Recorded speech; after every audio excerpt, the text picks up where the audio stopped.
Hello, everyone. Welcome to another HTA Growth Strategies, number 30. Lucky 30, that's my lucky number because I was born on the 30th of June. We'll just wait for a few more people to jump on in. They're flying in right now, which is cool. I hope everyone is rested after the Easter break. I see we've got another holiday on Tuesday. Earlier in the week, I thought, oh, crikey, I've got a very clear day on Tuesday. And then someone told me it was Anzac Day. But anyhow, we'll just give it another minute or so. People still seem to be coming through, but I hope everyone's well. All righty. We might just start kicking off. It looks like the numbers are starting to slow down in the attendees, but let's go. Like I said, this is another growth strategy for the HTA membership group. Well done on sticking with these. We've been getting great results. Dave's been hearing from a lot of you during the week and over the weeks, and it's just so cool to hear some of your wins and also challenges that you've overcome. So it's pretty cool. Today's session's all about overcoming objections and closing the sale. So let's get started. You guys will all know me by now, Manoli Aerakis. I know we've got, I think, a couple more new members that have come on board. But so my sort of role is to oversee the webinar and to handle any questions and things like that. Things go usually pretty to plan, so we'll see how we go today. Using the Zoom webinar, and I just wanted to highlight here with the red boxes that the under the mute button is where you'll find your speakers. That's if you can't hear us, it's probably not going to be a bit meaningless, but anyhow, hopefully you can sort of see that. The big thing though, guys, is the Q&A. So Q&A, questions and answers. Now those are totally anonymous. You just put through your questions, and I will moderate them and ask the panelists during the time how they ask questions of the panelists, and I won't mention names or anything. So if you're thinking it, someone else will definitely be thinking it. The more questions, the better in these webinars. That's how you get the most value out of them. So please do use the Q&A. Who have we got today? We've got the trio. We've got Hamish Turner, Dave Moloney, and myself, and we've got an interesting dynamic today where Dave's going to do a little bit more of a Q&A with Hamish on a few things. So I'm pretty excited to bring this a slightly different format to you today to sort of liven things up a bit. So the agenda for today, we've got the business mindset, and I've got a thing called the ops mindset for you, which is pretty cool mindset. I did this actually when I looked through all the webinars. We've done so many that this was done back in about 3 years ago. So pretty remarkable that we're still doing these. Then we're going to hand over to Dave and Hamish, and they're going to talk about overcoming objections and closing the sale, a bit of Q&A, and then we'll talk about the BDM Complete Day. That was awesome, absolutely awesome in March, and next steps and questions. So let's rip into it. Okay, so we've got this thing called the ops mindset. Now, the whole idea with this ops mindset is it starts with an opportunity. Now, these opportunities can be identified anywhere, and it can come from various areas, just cold calling or people phoning into your business and asking for a chat and have a bit of a talk about their properties. It can come from email groups. It can come from BNI groups, or it can come from email newsletters that you send out. It can even come from like inspections. So the idea of this mindset first is that we've got to identify how you can add value and the opportunity that's presenting itself. The next thing here is when you're talking to someone and you've got them on the phone or you're meeting them in person, is that you do uncover that opportunity. What is it that they're presenting? They go, I might have 2 properties that I need a property management manager for. I either self-manage them, or I might have another property manager that manages them. You really dig deep and uncover that opportunity. Now, with the ops mindset here, what we want you to do is really pause. We really want you to pause here.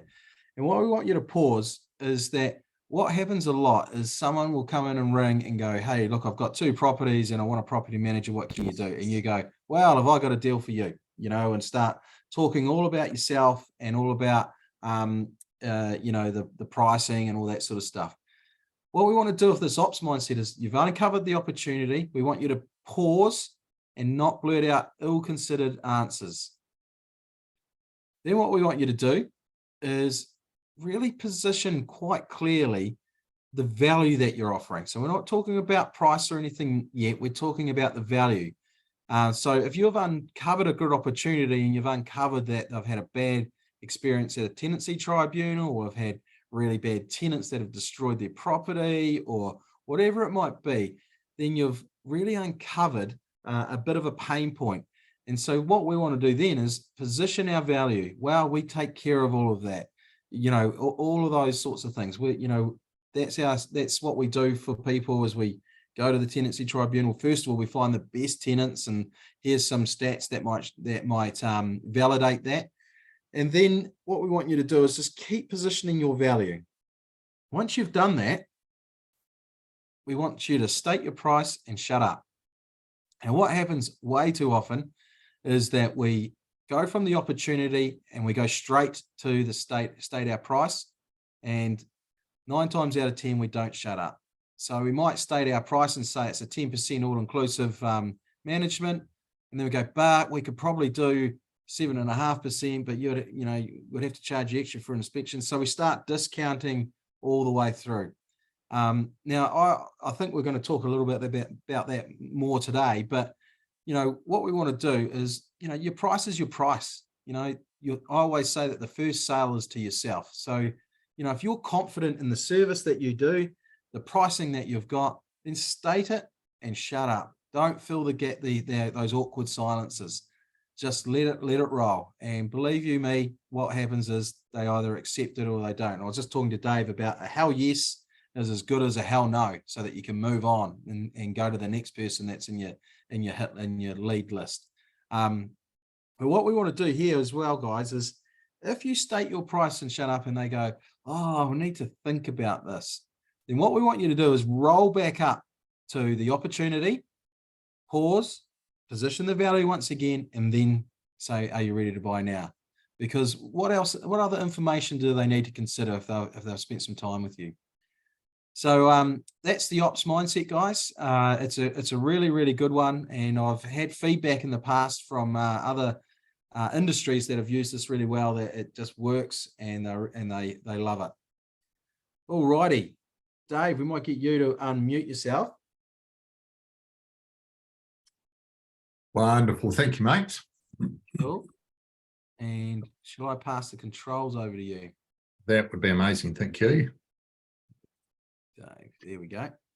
Good man. Wonderful. So thank you very much, everyone, for attending today. It is going to be one that's a little bit different, and I think it is going to be the sort of the sign of what we've got lined up for 2023 in terms of these webinars. We're looking to just sort of really sort of shake it up a bit, make them as interactive and as value add as possible, even more so than what we've had previously, and also sort of sharing sort of the real stories about what's sort of driven a lot of this theory, and especially with what Manoli's spoken about, we're going to be able to really double click on a bit of that and go from there. So how it's going to operate, what we're going to do is I'm going to sort of do a wee bit of an intro. I'm then going to hand things over to Hamish, who will be sharing his initial thoughts on sort of overcoming the objections. And then depending on how we're doing time-wise, we're doing really well so far, we'll talk about a few of the examples. But what I would encourage all of you to do is to message Manoli, our webinar host, and sort of if you do have any queries or those burning objections that some clients do have, really keen for you to sort of share that with them so we make it as valuable as possible to you. So firstly, overcoming objections. It is like Manoli said, and a lot from what he's spoken about with the ops, is that it is just a purely it's a sales process. It's all about not necessarily converting the sale, but it's converting that objection from, and again, like Manoli said, from a hard no to a hard yes. You're there to find out what the problem is, and again, like Manoli said, it's like you already pinched this slide, Manoli. Thanks. You find out what the real problem is, what that pain point is for that client, whether it be the tribunal, whether it be price, whether it be convenience, whether it be listing it privately, and then sort of talk about not just the solution, but the value that you're going to add to that. All of this is going to be built into, it isn't going to be necessarily sort of this particular driven script or dialogue. It is just part and parcel of that conversation. So it's all about, when you're finding out as much as possible about the client as possible, this is then when these things are going to come up, as opposed to when you're communicating your solution. The big pieces as well around it is building that trust. People deal with those who they know, who they like, and most importantly, who they trust. So just think of your client as getting to know you, starting to like you, but that trust word is going to be the biggie in there. And then again, like Manoli said, always ask for the sale. Don't leave it hanging. You know your worth, and you know your offering's worth. It's just going ahead and asking them whether they want to go ahead with it. Don't even say if not. Say, do you want to go ahead with it? And then if not, again, like Manoli said, return to them and find out what else you in the conversation. So that's sort of a wee bit of an outline as to what we're going to be talking through to. I'm going to hand things over to Hamish, who's going to be sharing a bit about his experience with closing the sales, some of the experiences that he has had with that. And yeah, I'll hand things over to you, Hamish. Or get Thanks, you, David. Manoli, to hand things to Hamish. And I'll hand the reins back to you too, Manoli, if that's all right.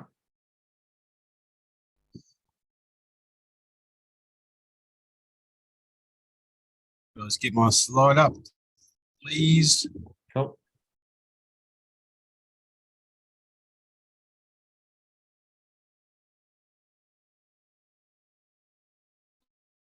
Okay, overcoming objections and closing the sale. I'd firstly like to say, I mean, there's a few things that you talked about, Dave, which I really resonate with, is understanding what the blockage is, the word that I would use. And then you can see the first one there I've got there is price, because that's or management fees is more specific, is one of the primaries. The next one on there in terms of objection is fear or past experience with a manager, or if they've privately let out the property and had a poor experience. So but certainly going into a listing, I was always under the impression I'd already got the business. It was just a matter of getting the paperwork signed. So it was sort of like I wouldn't go in thinking that there was blockages, because some of the times there isn't. You know, they're just wanting to get on and get to know you and sign the authority and get their property let.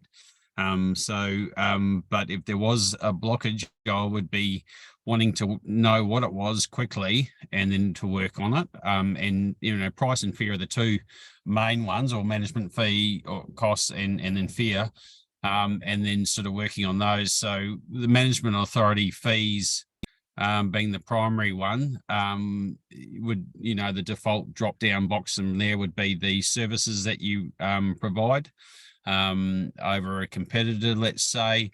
I would quite often compete with a private owner. I'd manage the property, you know, find a tenant at a rent that was going to take care of my fees, and be quite confident that I'd let the property out quicker at a higher level, because it's all I was doing all day, every day, opposed to, let's say, a privately managed property where it was often underlet. Photos were often poor, and the focus on showing a property wasn't daily. It was, you know, when it could be fitted in and around the private owner's time there. Now fees on comparison to another agency, that's again, we've got a competitor analysis that we've previously showed. It's on our resources library, highlighting the differences that the potential client would have with us over other client, and really that would assist greatly in overcoming the price. Now, the other thing there I'll mention is that within my team, they always, no one had the authority to drop the fee. They would have to simply let the property, it would never be a no, we're not going to minimize our fees. We are going to, I need to talk to my boss, and I was the bad cop, and then I would always go back with not lowering price or fees, but simply giving another option. So, for example, free first month's fees or free landlord insurance, and that got around the need for dropping fees 95% of the time. Sometimes you do have a client that's just insistent on getting the lowest fees possible, and not all business is good business. So, but by far and large, the high majority of the time, it was completely you can completely get around the fee objection with the things I've just talked about. The next thing on there was fear, mainly from past experience. So let's say a tenant was not wanting, they weren't wanting to have it managed again for whatever reason, or managed in general, that had a really bad experience with another managing agent or a tenant, and so there was fear. So I'd focus heavily on that and talk to our strengths and our systems and processes as to how we, if that was to occur in the future, how we get around it or what we'd do differently. So deep dive into it. The management authority, Dave or Manoli, if you could just flick to the next slide. I just have a one so you can see the management authority there. About a year into managing, I had about 8 offices at one stage, and I used to have a 5 or 6 page management authority. You can see the old one there on the left just as an example.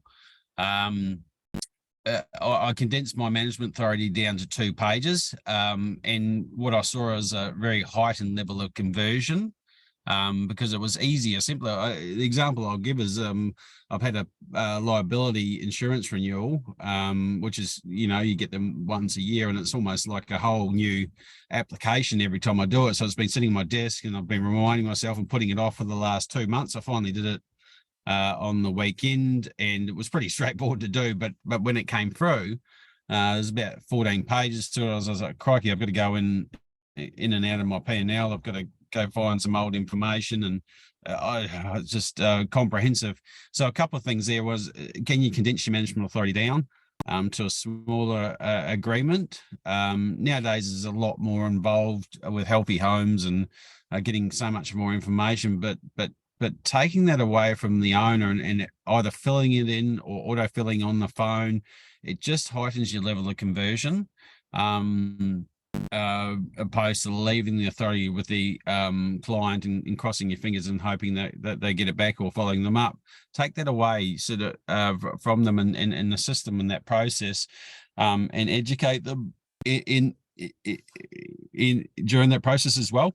Talk through the management authority as you're filling it in, so you're educating and just not leaving it with them. And if things come up, which they do, you can talk through them in person, opposed to leaving the agreement with them, hoping that they read through it, and then it's stalling or taking a long time to get that agreement back for you to act.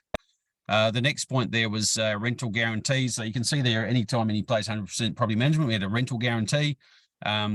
I use something similar in my current broking business. If you're not happy, full refund on fees. The reality is I've used that guarantee in giving a signed certificate, filling it in, doing that during the signing of a management authority heightens the level of conversion. The reality over, I think it was about an 8 or 9 year period, hundreds of, it was about 700-800 management properties, and probably half of them were on that guarantee by the time I introduced it and brought it out.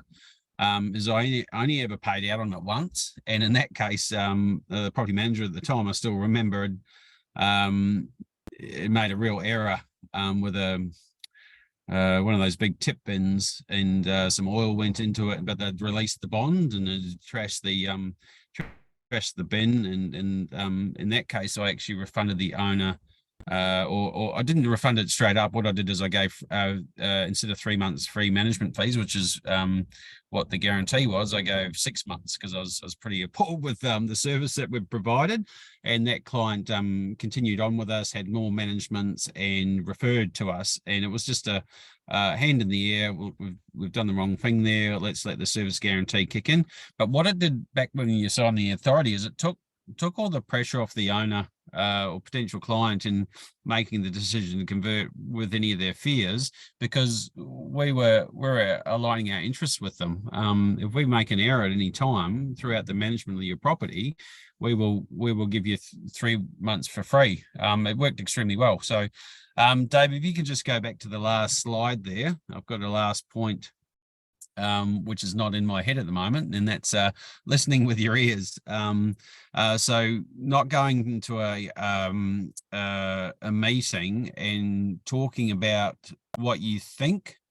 Every client is different. Their concerns or their objections, they're different every time, and their concerns and objections are often throughout through both lifetime experience and also childhood experiences in terms of being more conservative or worried about money or things that just sort of follow through. And so listening with your ears, opposed to just talking about what you think or having your normal spiel, is incredibly important, because quite often there isn't, like I said at the start, there isn't an issue. So you can just get the authority signed and there is no objection as such. But if you're not listening and working out what the particular client is concerned about, you've got no idea what the blockage to conversion is. So that's the last point there anyway. So I'll hand the reins back to you, Dave. If anybody wants a copy of that rental guarantee, it's a certificate. We used to print them off, sign them, and send them on a really hard bit of paper. So they looked of value, and the clients just loved it. Or you'd fill it out in the management authority, in the management signing page. You could send it prior to even listing the client. Look, just letting you know, we do a 3-month money back guarantee. Within our business, so if there's any of an issue, so it just helped that conversion astronomically. So Dave, I'll hand back to you. Awesome, thank you, mate. So what we're going to do now, we are going to talk through a couple of particular examples for those who are part of our BDM Complete Day in Wellington and Christchurch. Hamish and I sort of had a bit of a couch conversation around this. So what we'll do, Hamish, I'll get you to just talk to me about what you would normally say if the client says, I want to have a think about it, or the popular one, I'd like to talk to my partner about this. What would your reply normally be? Yeah, no problems. I would always have when can I contact you next? I'd be wanting to book in the next meeting. You don't know whether they're going or they're just doing a soft see you later, I don't want to deal with you, or or whether they were genuinely willing to talk to their partner to make a joint decision. The other point there would be, did you want me to meet your partner and we can talk through the agreement? So it's ideal, and I have that with my broking business. You don't want to be talking with just one. If there's two decision makers, you want to know that from the outset, so you're not having to because those two people are often on completely different pages. So and the communication gets watered or channeled differently if they are then going and talking to that person. The message gets watered down. So two things. One is I'd like to meet them. Can we make another time and I'll come out? Or number two is when can I follow you up? You've got there, Dave. What's the hesitation? You can just. My thing was always that once you sort of put a date on it, or I'm going to follow you up in 3 days' time. I'm going to be giving you a call, and I'll then like to make another time to meet with you. Is it enough time? But as soon as a client would start getting defensive, I would know that they were trying to they decided to, oh, actually I want to manage it myself, or so I'd be wanting to get to what the actual issue was. So it was a real flag to me to probe a little bit. Okay, well they wanting to talk to their partner, give me a soft go away. What is it that they're feeling uncomfortable about? What I want to get to that. So anyway, Dave, you go. Yeah, and it is also sort of that fear piece as well. They're like, I'm not sure, or this is too, I don't understand something. A lot of it, and from what I've had as well, both in this role and previously, has been them saying, look, I'm not sure. And not I'm not sure I want to fob you off, but I'm not sure, I don't understand something, and I don't want to ask, so I don't want to, I don't want to look silly or something. So again, it's sort of creating that that comfortable environment for them to, to be okay with asking as well. Yeah. Beautiful. How about the fees question, Hamish? I know you've spoken about this a wee bit, but is there anything else just in terms of your fees being too high? What would your normal go-to be for this? I'd usually smile and I'd be like, oh yeah, I'm not the cheapest in the town. I'm probably the most expensive. I just laugh about it. And if there was a question to negotiate, I'm happy to negotiate in an upwards fashion. The big point was, look, if I discount my fees, then that means I need to, by default, discount my services, which affects the rest of our business and our service to our clients. So there are other agents I can recommend if you're wanting the lowest fee. But I can tell you hand on heart that the service level you're going to achieve. So you're going to get a property manager that's needing to manage another 20 or 30 properties for the business to be making the same amount of income. And what happens is what we see is that the service level drops, the retention of the property managers in that business goes down, i.e. they leave quickly, so you have more turnover of staff, and so there's an issue with discounting fees. It flows right through to the service of your property and the retention of your property manager, and so I go right in and out of that. But my default position was always, hey, look, can I, and this was my team, was can I talk to my boss and see what we can do?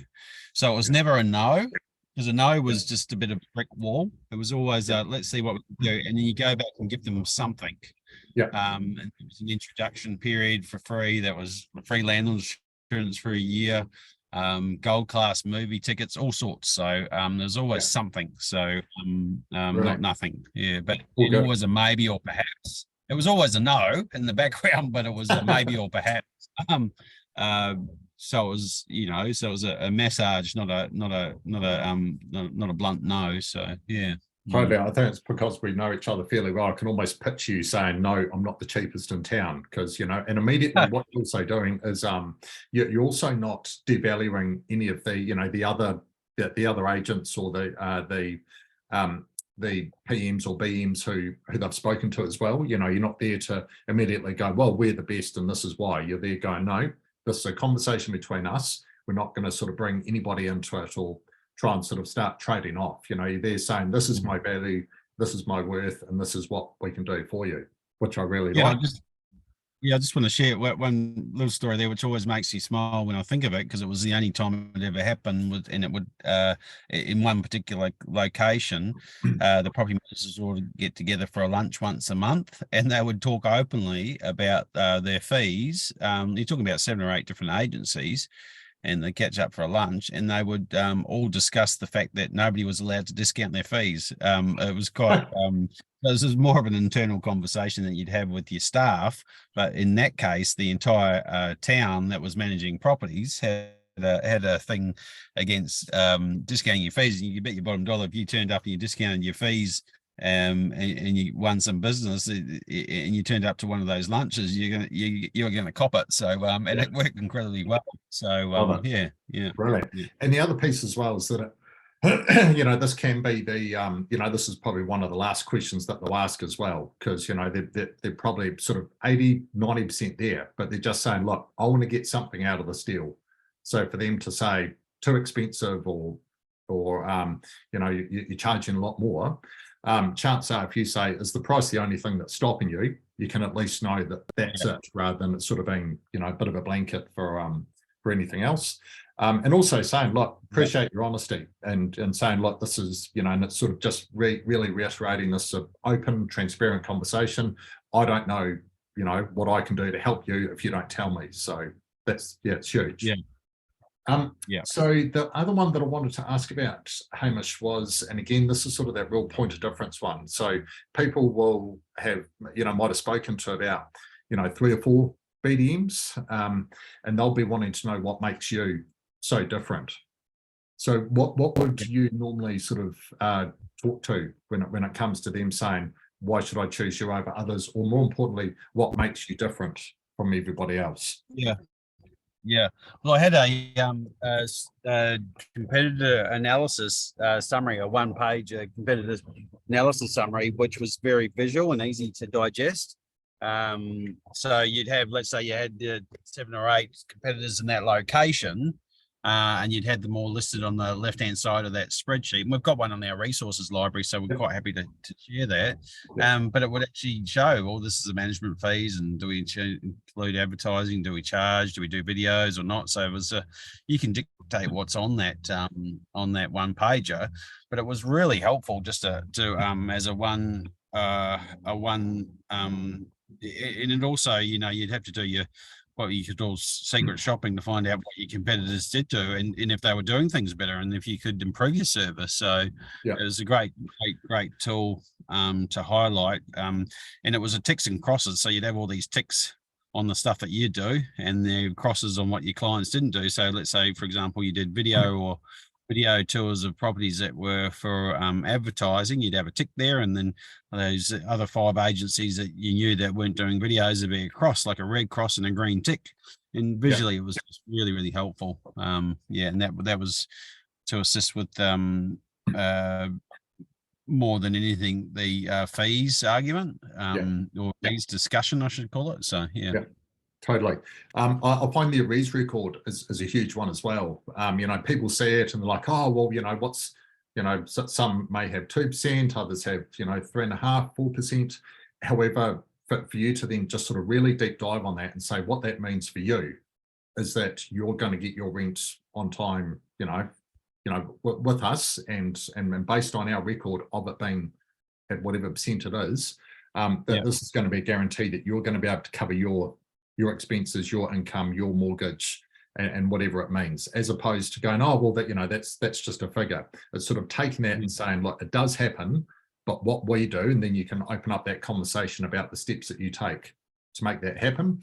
As well as that, you've got the leased properties record as well. So, they will see on your website, and they would have done that research to see, crikey, they've had, 4 or 5 places, they've been listed, 3 or 4 weeks ago. They're still not listed. So you're going to be able to say to them that, this is our, I know a lot of PMs will have that guarantee, have that guaranteed rental guarantee. So sort of talking to that as well, and saying what that means for them in that situation, because they're not just going to want to know what's going to be what's going to happen when it's all all beer and skittles and everything's all working well. They're going to want to know where you're going to step in when things come when or if things come undone. If that tenant doesn't pay on time, what's going to happen for the owner? If something happens, that involves damage to the property, what are you going to do? And it's sort of, just sharing those stories, not in a, not in a fear kind of way, but just sort of letting them know this is where the value comes in with going with us, which is the key piece.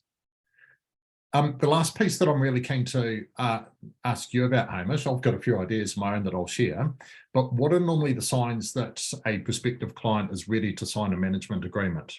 I.e., sort of going back to Manoli's point, when's the right time to shut up and to give them the pen?